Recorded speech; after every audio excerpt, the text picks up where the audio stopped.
So in this video, I wanted to talk about why this 2004 TSX is having issues shifting. It's not going into gear. It's hard, it gets stuck.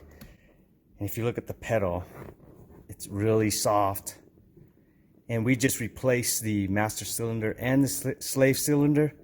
And let me show you what I found out. So I've been reading on the forums, and it was just kind of a shock because one person did get it right.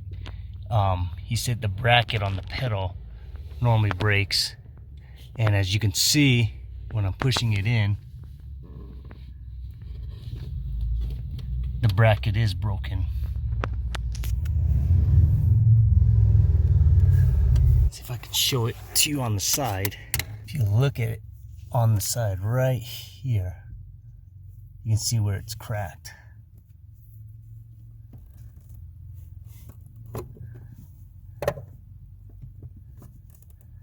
So we're gonna have to replace